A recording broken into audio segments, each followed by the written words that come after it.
Assalamualaikum warahmatullahi wabarakatuh. Welcome back to my YouTube channel. Di video kali ini saya akan kembali membahas soal dari LK Fisika Intan Pariwara, tepatnya pembahasan soal kelas 11 bab 3 uji kompetensi 2. Nah, langsung aja kita lebay banget. Assalamualaikum warahmatullahi wabarakatuh. Welcome back to my YouTube channel. Di video kali ini saya akan kembali membahas soal dari LK Fisika Intan Pariwara, tepatnya pembahasan soal kelas 11 bagian bab 3 uji kompetensi 2. Sebelum kita lanjut ke pembahasan soalnya, bagi adik-adik yang belum subscribe, silahkan diklik dulu tombolnya dan jangan lupa like dan share. Oke, tanpa panjang lebar lagi, langsung aja kita masuk ke pembahasan soal yang pertama. Perhatikan peristiwa-peristiwa berikut. Peristiwa yang menerapkan konsep hukum Pascal ditunjukkan oleh angka. Oke, kita bakal cek untuk statement yang pertama. Hidrometer digunakan untuk mengukur massa jenis fluida. Nah, kalau untuk hidrometer di sini dia menggunakan konsep dari hukum Archimedes, sehingga statement yang pertama ini salah. Kita lanjut ke statement yang kedua. Nah, untuk statement yang kedua ini, dokter gigi menggunakan kursi pasien untuk memeriksa gigi pasiennya. Nah, untuk konsep dari kursi pada pasien dokter gigi, dia itu mirip seperti dongkrak hidrolis. Nah, di mana dongkrak hidrolis itu sendiri dia menggunakan konsep atau prinsip dari hukum Pascal, sehingga statement yang kedua ini benar. Kita lanjut yang ketiga, serangga dapat berjalan di atas permukaan air tanpa tenggelam. Nah, untuk statement yang ini ya, dia itu lebih ke tegangan permukaan, sehingga statement yang ketiga ini juga salah. Kita lanjut ke yang keempat, kapal selam digunakan wisatawan untuk menikmati keindahan biota laut dari dasar laut. Nah, untuk kapal selam dia menggunakan prinsip dari Archimedes. Kita lanjut yang kelima, pompa sepeda digunakan untuk mengisi gas pada ban sepeda. Nah, ini sama seperti soal nomor 2 atau statement yang kedua, dia menggunakan prinsip dari dongkrak hidrolis, sehingga dia termasuk ke dalam aplikasi dari hukum Pascal ya, atau konsep hukum Pascal, sehingga jawaban yang tepat adalah 2 dan 5, yaitu yang D. Kita lanjut ke pembahasan soal nomor 2. Sebuah dongkrak hidrolis terdiri dari piston kecil dan piston besar yang berjari-jari 7 cm dan 11,2 cm. Nah, untuk jari-jari itu dilambangkan dengan R. Untuk yang kecil kita bisa tuliskan sebagai RK. 7 cm itu berarti 0,07 meter. Kemudian yang 11,2 ini berarti RB. Kita ubah aja ke meter ya, berarti 0,112 meter. Kemudian dia digunakan, kita hapus dulu ya adik-adik. Kemudian dia digunakan untuk mengangkat sebuah mobil. Tekanan yang diterima mobil sebesar 360 kPa. Nah, untuk tekanan yang diterima oleh mobil itu berarti tekanan yang diberikan oleh penampang yang kecil ya, sehingga nanti ini adalah tekanan yang dihasilkan oleh penampang kecil atau PK. Karena 360 kPa berarti itu sama aja dengan 360.000 Pascal. Karena tinggal kita kali aja dengan 1000. Kemudian di sini disebutkan mobilnya terangkat setinggi 7,5 cm. Berarti H. Kalau seandainya kamu pengen ubah ke meter, berarti entar jadinya 0,075 ya. 0,075 meter. Selanjutnya perhatikan pernyataan berikut. Pernyataan yang benar ditunjukkan oleh angka. Oke, langsung aja kita bahas untuk masing-masing statementnya. Yang pertama adalah gaya yang bekerja pada piston kecil. Nah, untuk menghitung gayanya, di sini kita bisa menggunakan persamaan dari P sama dengan F per A. Nah, adik-adik boleh menuliskannya sebagai P1 sama dengan F1 per A1, atau boleh juga PK sama dengan FK dibagi dengan AK. Nah, kita tinggal masukin aja nilai PK tadi, yaitu 360.000 Pascal. Kemudian A-nya kita ubah menjadi rumus luas lingkaran, yaitu pi R kuadrat. Kemudian ini tinggal kali silang aja. 360.000 Pascal dikali dengan pi R1 kuadrat. Masukin pi-nya 22/7, R1 atau RK-nya adalah 0,07 dikuadratkan. Kemudian 0,07 kuadrat adalah 0,0049. Lalu ini tinggal dibagi ya. 0,049 dibagi 7 adalah 0,0007. Kemudian tinggal kamu kalin aja semuanya yang ini. Nah, ntar dapatnya adalah 5.544 Newton. Nah, kita cek ya, benar nggak? Gaya pada piston kecil. Nah, kalau di statementnya kita lihat dia 25.200, sementara di sini adalah 5.500. Artinya statement yang kedua salah. Kita lanjut ke gaya yang bekerja pada piston yang besar. Nah, di sini kita menggunakan persamaan dari hukum Pascal, yaitu F1 per A1 sama dengan F2 per A2. Sama seperti yang sebelumnya, karena dia nggak ada luasnya, berarti kita ubah A-nya ini menjadi rumus luas lingkaran, yaitu pi R kuadrat.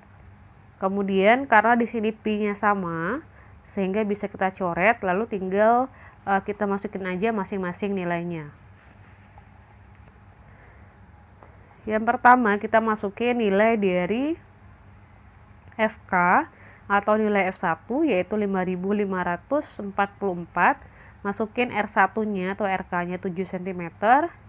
F2 yang mau kita hitung dan R2-nya adalah 11,2 cm. R2 dan F2 ini berarti sama aja dengan FB dan RB ya adik-adik. Nah, setelahnya tinggal kita kali silang aja. 5544 dikali dengan 11,2 yang dikuadratkan, yaitu 125,44. Kemudian F2-nya atau FB itu dikali dengan 7 kuadrat, berarti kan 49 tuh. Nah, 49-nya tinggal pindahin ke ruas sebelah kanan, jadinya dibagi. Lalu tinggal kamu hitung aja ya, gunain kalkulator, ntar dapatnya adalah 14.192,64. Nah, kita coba cek ya statementnya benar nggak. Piston besar mana nih? Berarti statement yang ketiga ya. Oh, ternyata benar. Berarti kalau kita lihat optionnya itu dia antara B atau E. Nah, sekarang kita coba cek deh untuk masanya ya. Nah, kalau masa maksimumnya di sini kita langsung aja pakai persamaan dari F2 sama dengan M dikali G. Nah, F di sini kita samakan dengan gaya berat ya. Berarti kan W itu kan M dikali G, makanya F2 sama dengan M dikali G. Artinya M itu adalah F2 dibagi dengan G atau FB. Nah, F2-nya tadi adalah 14.000 ya. 192,64. Nah, yang ini kamu tinggal masukin ke sini. Kemudian bagi 10. Nah, dapatnya adalah 1419,264. Kita cek ya, benar nggak? Oh, ternyata salah. Yang keempat salah. Berarti kemungkinan besar yang 1 dan 3. Ya, tapi kita bakalan cek dulu, benar nggak piston kecilnya itu tertekan sebesar 19,2 cm. Nah, ini nih dia. Nah, untuk menghitungnya adik-adik, kita gunain persamaan ini ya, W1 sama dengan W2 atau WK sama dengan WB. Masukin W-nya berarti F1 dikali H1, W2-nya berarti F2 dikali H2. Masukin F1-nya 5544, H1-nya yang bakal kita hitung. F2-nya tadi atau FB-nya 14.192,64 dan H2-nya adalah 7,5. Lalu tinggal dihitung aja yang ini, dapatnya adalah 106.444,8 lalu dibagi dengan 5.544. Nah, dapatnya adalah 19,2 cm. Kalau kita lihat tadi dia sesuai ya adik-adik statement yang pertama, sehingga jawabannya tepat adalah yang B, 1 dan 3. Kita lanjut ke soal nomor 3. Sebuah perahu dengan 0,2 volume perahu berada di dalam air laut. Berarti ini adalah volume yang tercelup, atau kita bisa tulis sebagai VTC 0,2 VP. Kemudian seorang nelayan dengan massa 65 kg, berarti ini massa nelayan, bisa kita tuliskan sebagai MN, menaiki perahu dengan membawa mesin diesel yang bermassa 50 kg. Berarti ini adalah massa diesel, atau bisa kita tulis sebagai MD. Lalu volume perahu yang berada di dalam air laut menjadi 0,75 bagian. Oh, ini berarti setelah nelayan dan si mesin dieselnya masuk, volume dari perahunya itu menjadi 0,75 yang tercelup. Jadi kalau seandainya kita bisa gambarin ya adik-adik, nah awalnya kan ada perahu nih, nah anggap aja misalnya ini perahu, awalnya dia cuman tercelup 0,2 bagian. Nah, yang ini awalnya adalah 0,2 bagian dari volume perahu yang tercelup. Kemudian setelah si nelayannya naik sama mesin dieselnya tadi naik, dia berubah menjadi 0,75 VP. Nah, artinya yang ini adalah V aksen TC, kayak gitu. Paham kan ya adik-adik? Oke, kalau udah kita lanjut. Jika massa jenis air lautnya adalah 1020, berarti ini adalah massa jenis fluida atau rho F. Maka massa perahu tersebut adalah, yang ditanyain adalah berapa massa perahunya atau berapa nilai dari MP. Oke, langsung aja kita bahas. Nah, di sini untuk mencari massa perahu, kita bisa gunain persamaan dari rho sama dengan M per V, atau M itu adalah rho dikali V. Nah, karena yang dicari adalah massa perahu, berarti rumusnya itu ntar jadinya MP sama dengan rho P dikali dengan VP. Nah, karena kita belum tahu berapa massa jenis perahu dan volume perahunya, berarti harus kita hitung dulu adik-adik semuanya. Oke ya, kita hitung dulu. Yang pertama kita bakal hitung massa jenis perahu. Di sini kita gunain persamaan dari rho P maksudnya dikali G dikali VP sama dengan rho F dikali G dikali dengan VTC. G-nya kita coret sehingga jadinya itu adalah rho P sama dengan rho F dikali VTC dibagi dengan VP. Kemudian tinggal masukin rho F-nya 1020, VTC yang awal ya ini, yaitu 0,2 VP, kemudian kita bagi aja dengan VP.